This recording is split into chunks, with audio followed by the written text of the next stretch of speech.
Muy buenas tardes, amigos, amigas.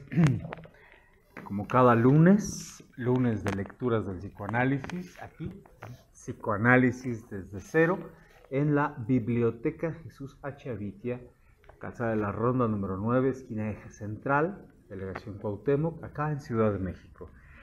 Y como cada lunes estamos lanzando una lectura biográfica de estos pioneros del psicoanálisis, hoy le toca paso a uno importantísimo para que luego lo debatamos.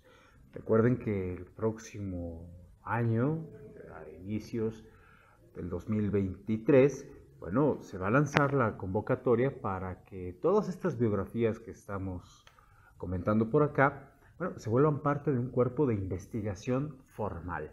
Y con ello, cada quien podrá elucidar su tránsito y recorrido en la formación, estructura e investigación desde el psicoanálisis hacia sus diversas prácticas, ya sea en la clínica, en la docencia, en la investigación o en sus combinaciones de estas, ¿verdad? Bien, mi nombre es Alfredo Guerrero y vamos a darle paso a este capítulo importantísimo que es Oscar Pfister, 1873-1956.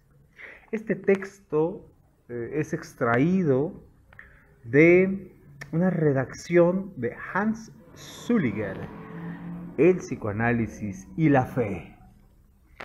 Contribución al psicoanálisis. Oscar Pfister fue el primer pedagogo que reconoció la importancia del psicoanálisis para la educación, a tal punto que no vaciló en incorporar este nuevo enfoque a su intensa actividad como maestro y pastor. Durante la primera década del siglo XX, mucho antes que otros educadores introdujeran la doctrina freudiana en la técnica y la teoría de la educación, Pfister se esforzó por difundir su enfoque psicoanalítico. En una serie de publicaciones y en sus conferencias para maestros, resumió la información que había reunido en sus actividades pastorales, sobre todo en el trato con adolescentes. No se proponía influir sobre los demás o hacerse famoso, sino más bien cumplir su deber como cristiano y defensor de esa doctrina. Un eros cristiano inspiró su vida y sus obras. Como era evidente para cuantos los conocían, Pfister fue un verdadero luchador, dispuesto a defender todo lo que consideraba justo, bueno y verdadero, y vivió de acuerdo con su ethos cristiano, que exigía amar al prójimo. A pesar de la resistencia y la hostilidad que debió enfrentar, propugnó denodadamente la aplicación de los conceptos psicoanalíticos al ministerio pastoral y la educación hasta que logró despertar el interés de otros teólogos, las autoridades y el gran ejército de maestros y educadores. Pronto contó con un grupo de discípulos, sus publicaciones se tradujeron a varios idiomas y se lo invitó a dar conferencias en el extranjero. Junto con Blauer, de la clínica de Würzburg, fundó la primera sociedad suiza para el psicoanálisis, que se disolvió en 1914. Cuando el grupo de los analistas suizos rompió con Freud, Pfister permaneció fiel a las doctrinas freudianas, pues compartía plenamente sus concepciones de la sexualidad infantil y de los complejos de Edipo y de castración, como él mismo manifestó. Durante algunos años estuve solo en Zúrich con mis ideas. Logró luego conquistar nuevos adeptos y en febrero de 1919, junto con Emil Oberholzer, fundó otra sociedad. Oberholzer presidió la nueva Sociedad Psicoanalítica Suiza, que sigue estando afiliada a la Asociación Psicoanalítica Internacional. Este grupo, que adquirió fama en todo el mundo, pronto se enriqueció con el ingreso de personalidades famosas, incluyendo a Hermann Rorschach, creador del test que lleva su nombre, y a Hans von Hatzenburg, que ideó una variación sobre las manchas de Rorschach. No solo los médicos, sino también los profanos, en particular eclesiásticos y maestros, podían ser miembros de la Sociedad Psicoanalítica Suiza. Todos se habían analizado y mostraban ansiosos por aplicar los principios analíticos a su tarea específica. La aceptación de analistas profanos en la sociedad suiza fue causa de controversias en todo el mundo e impulsó a Sigmund Freud a escribir su trabajo, El análisis profano.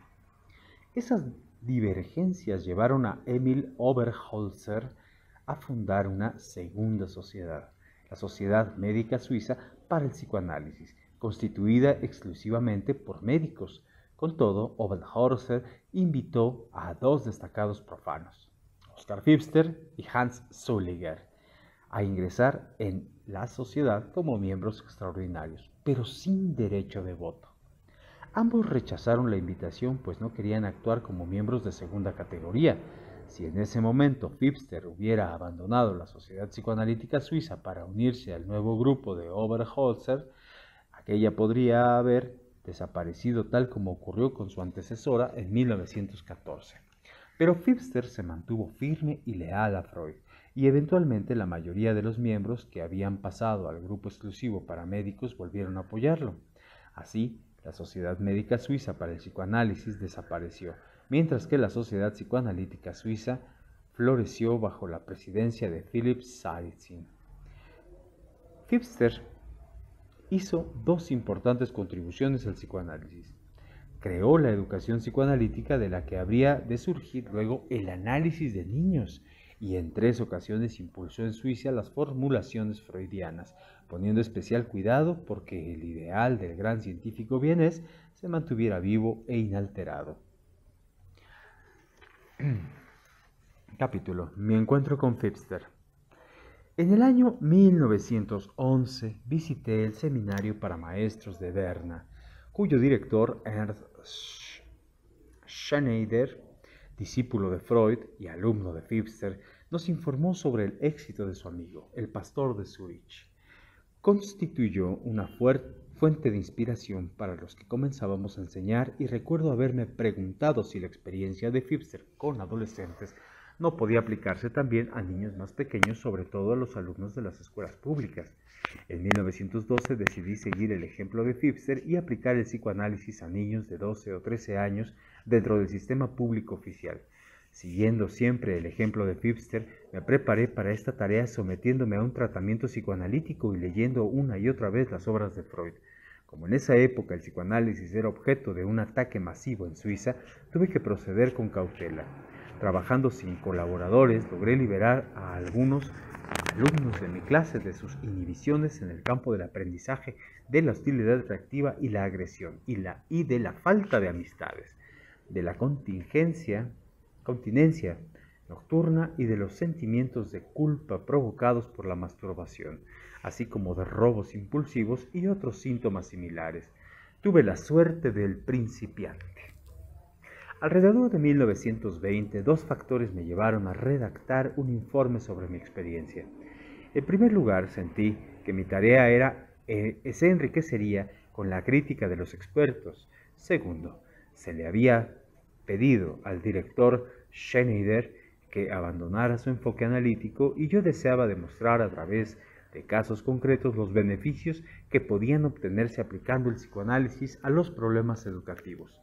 Creía que con mis informes sobre el trabajo de Schneider no solo justificarían su empleo de principios psicoanalíticos, sino que también demostrarían la unidad del psicoanálisis para el maestro y el estudiante.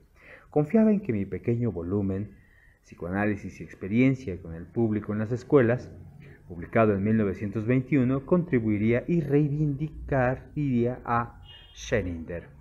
Mi editor solicitó a Pfister, Oberholzer en Zúrich, Piaget en Ginebra y Claparède en la misma ciudad que evaluaran mi manuscrito. Acababan de publicar varios libros. 4 pequeños volúmenes de ellos escritos por Pfister. Este último y Oberholzer me invitaron a leer algunos pasajes del manuscrito en una reunión de la Sociedad Suiza para el Psicoanálisis. Luego de escuchar un trabajo, el primero en hablar fue Pfister, quien se mostró paternal y alentador.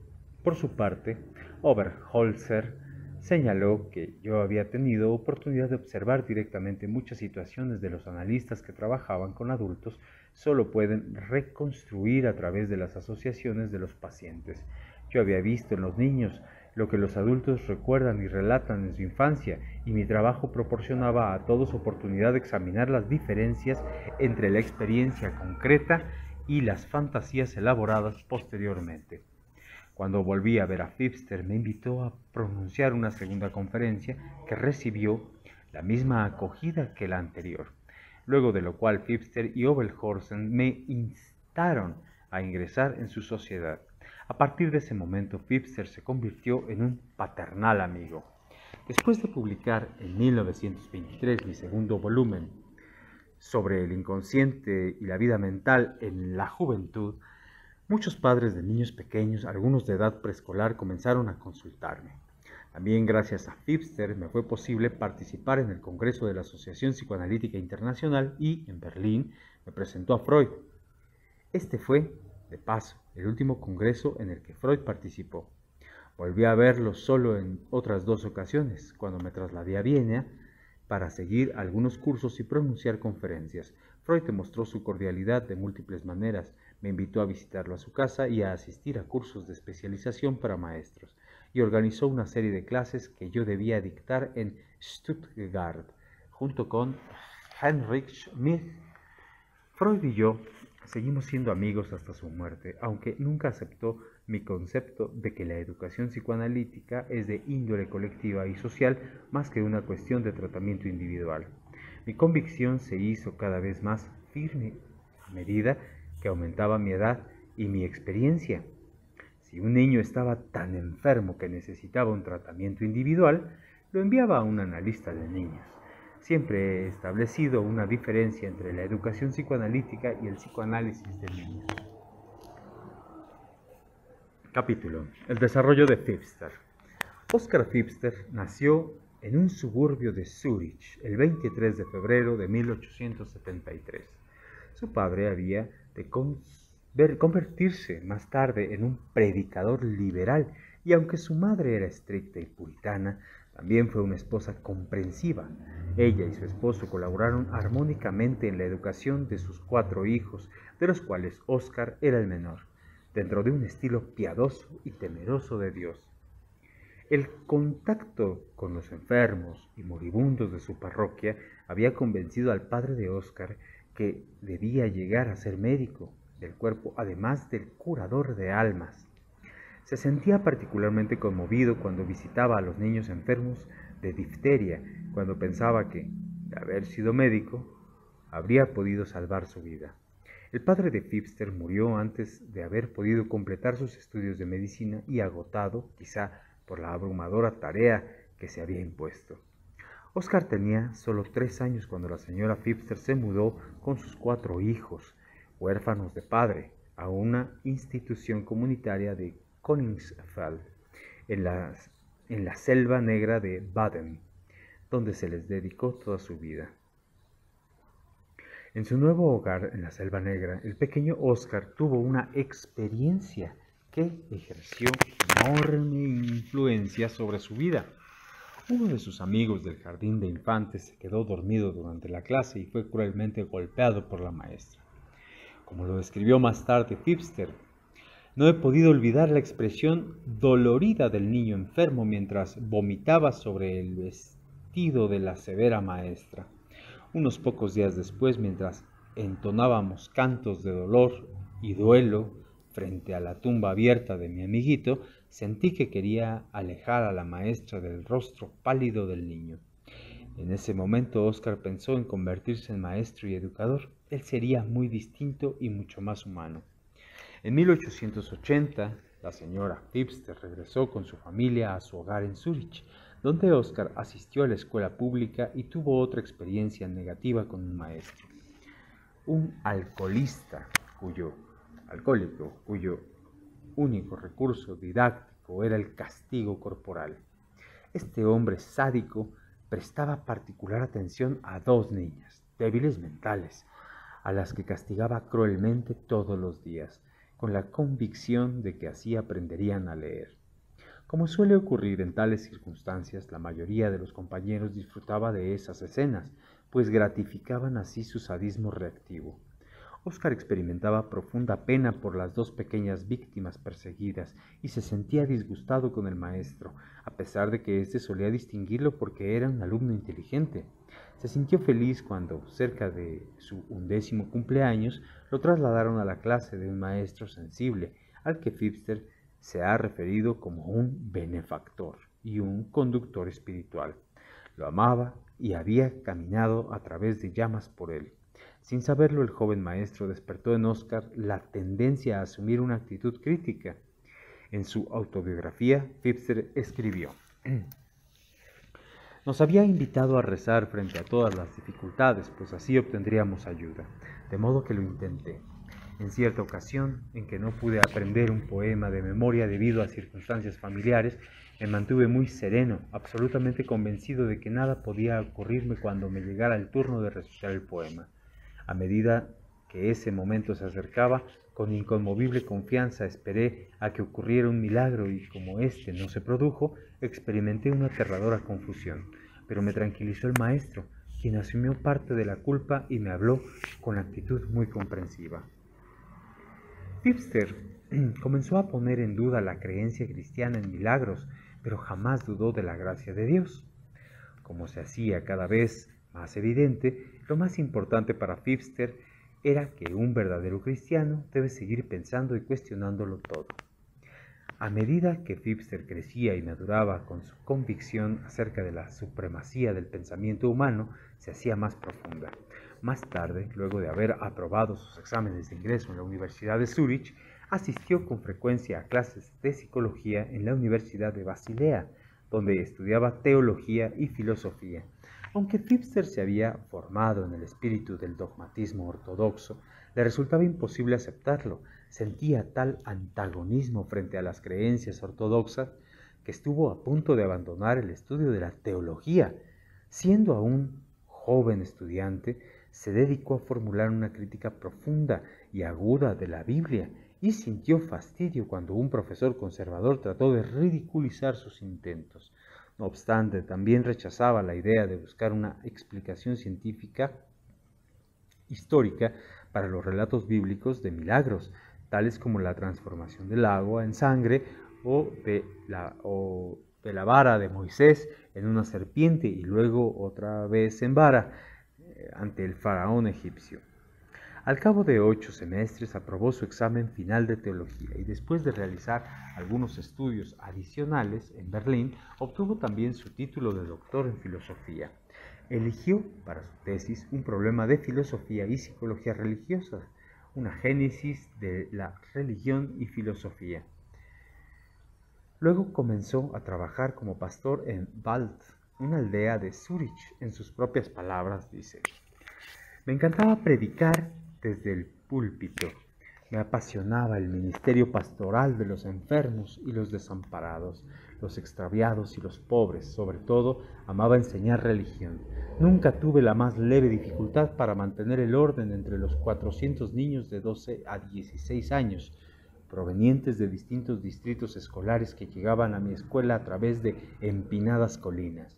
El método disciplinario más eficaz consistía en encontrar una manera entretenida de enseñar, que describiera la religión como una salvación, como una fuente de alegría y de apoyo en los momentos de peligro.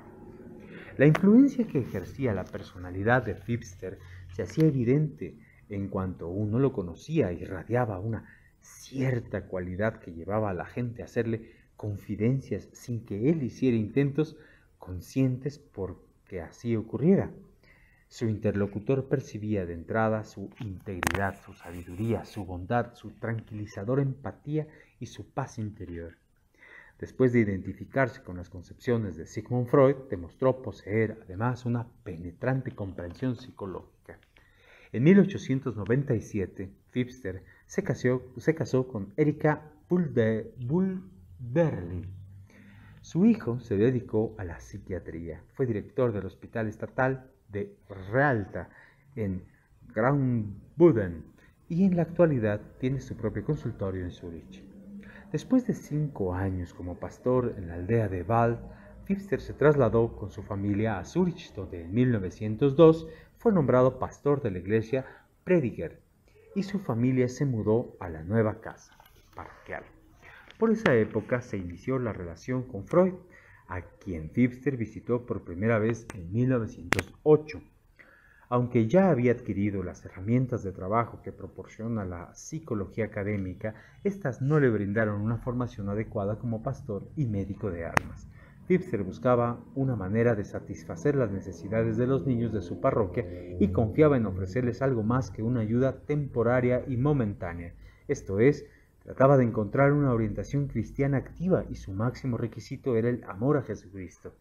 El psicoanálisis se convirtió no solo en su forma personal de vida, sino también en el instrumento técnico que podía utilizar para alcanzar las metas de su orientación cristiana. Describió este proceso en su primer libro, El método psicoanalítico, de 1917, en cuya introducción Freud escribió: confiemos en que la aplicación del psicoanálisis al servicio de la educación cumplirá las esperanzas que los educadores o los médicos pueden depositar justificadamente en él. Un libro como el de Pfister se propone familiarizar a los educadores con el psicoanálisis. Podrá asegurarse así la gratitud de las generaciones futuras. A estos comentarios de Freud, Menn agregó lo siguiente: la nueva psicología despertó en él la claridad de pensamiento y la empatía sensible que le permitieron aprender el olvidado lenguaje de los demonios y los dioses en el inconsciente y al mismo tiempo dar una nueva vida al significado, al lenguaje de la Biblia, sin dogmas y al servicio del ministerio pastoral. Era, por naturaleza, un luchador, lo cual facilitó la realización de sus ideas, que despertaron feroz resistencia cuando intentó ponerlas en práctica. La misma intensidad con que defendió a Freud y se identificó con sus obras caracterizó su hostilidad hacia sus colegas, psicólogos, médicos y progenitores.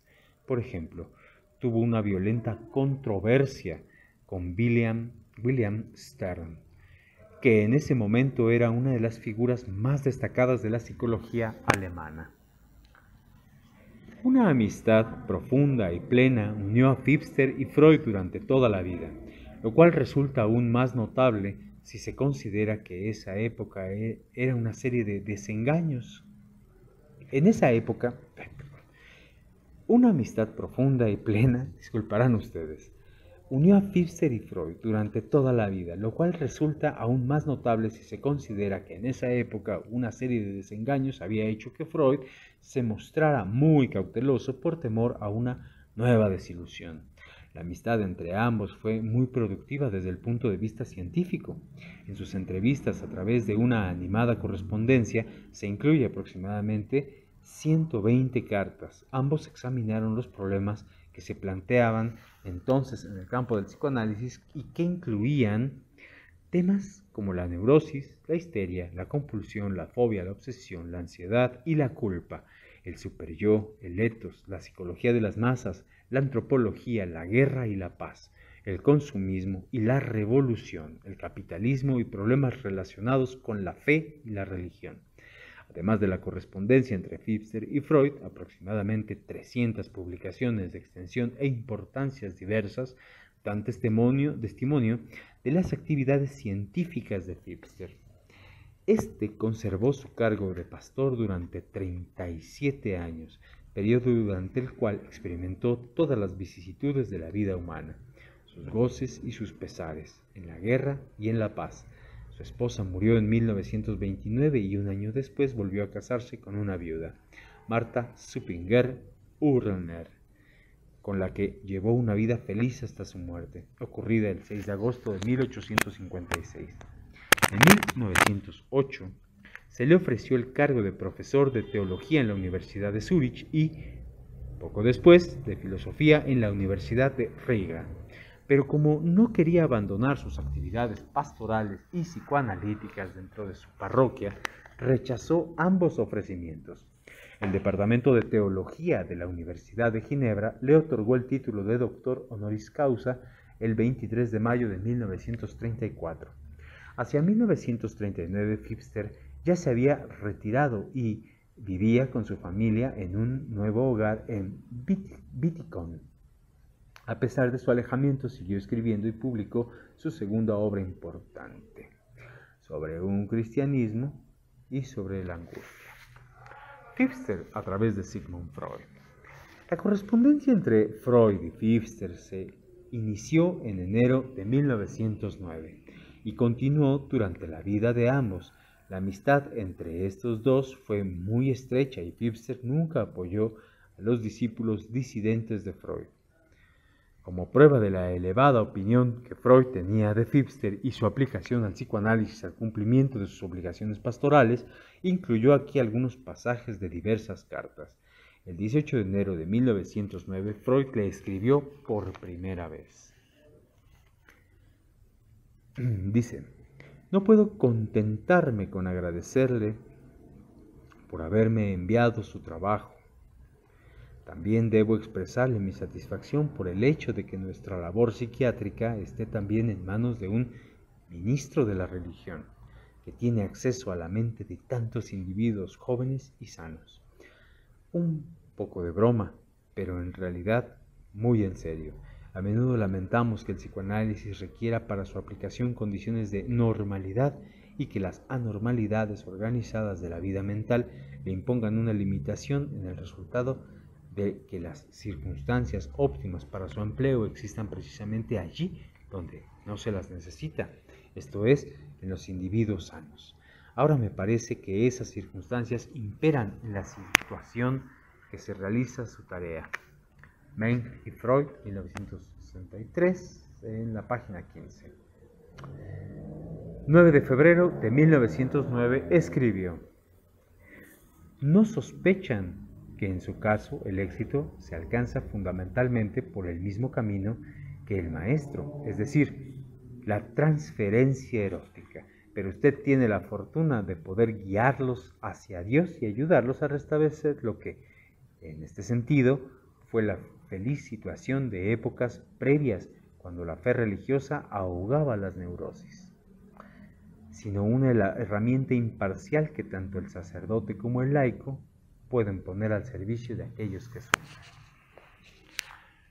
El 4 de octubre de 1909 afirmó: encontrarse con una de sus cartas al regresar de un viaje en una de las mejores cosas que podían ocurrirle a uno, pero no piense que creo todas o siquiera gran parte de esas cosas encantadoras que usted me dice y que se refieren a mí, vale decir, las acepto únicamente con respecto a usted. No niego que me hace bien escucharlas, pero al cabo de un tiempo recuerdo lo que sé de mí mismo y me vuelvo mucho más modesto. Lo que permanece es la seguridad de que usted es sincero al decirlas y el placer que me proporciona su naturaleza bondadosa y entusiasta. Lo que me gustaría es poder contar con más personas como usted. 21 de noviembre de 1926. De todas las aplicaciones del psicoanálisis, la única realmente floreciente es la que usted ha iniciado en el campo de la educación. Me proporciona enorme placer el hecho de que mi hija esté empezando a cumplir una eficaz tarea en este campo. Durante esta vinculación, que se prolongó desde enero de 1909 hasta la muerte de Freud, este mantuvo la elevada opinión que tenía de Pfister. Una amistad y una lealtad tan ejemplares merecen recordarse. Es posible que Freud haya valorado la devoción de Pfister aún más que sus conceptos científicos y sus contribuciones al psicoanálisis. A partir de su primer encuentro en 1908 y hasta la muerte de Freud, este y Pfister fueron excelentes amigos. Tales amistades son tan necesarias para el científico como sus discípulos y sus alumnos, pues nadie se encuentra tan solo como un científico y entre los hombres de ciencia la situación de Freud fue particularmente singular y solitaria, pues debió hacer frente a agresiones internas y externas. Oscar Pfister participó en las luchas internas y externas de su amigo con una actitud franca, honesta y valerosa, como lo demuestra ampliamente su correspondencia con Freud y sus numerosos trabajos en defensa de sus concepciones. No debemos subestimar la relación interpersonal entre Pfister y Freud o considerarla menos importante que la cooperación científica y el trabajo que ambos realizaron. La contribución de Pfister a los logros científicos del psicoanálisis es el dominio y la pedagogía analítica. De 1917, la aplicación práctica de una técnica psicoanalítica modificada a la educación y la terapia de niños. Los estudiosos contemporáneos del psicoanálisis no pueden apreciar plenamente la importancia que tuvo en esa época la aplicación del psicoanálisis freudiano al campo de la educación. Dos de sus consecuencias son de suma trascendencia. La educación recibió una nueva orientación, que más tarde se llamó educación psicoanalítica. Y el trabajo de Pfister, el dominio, en la pedagogía analítica, dio lugar a lo que más tarde sería el análisis de niños.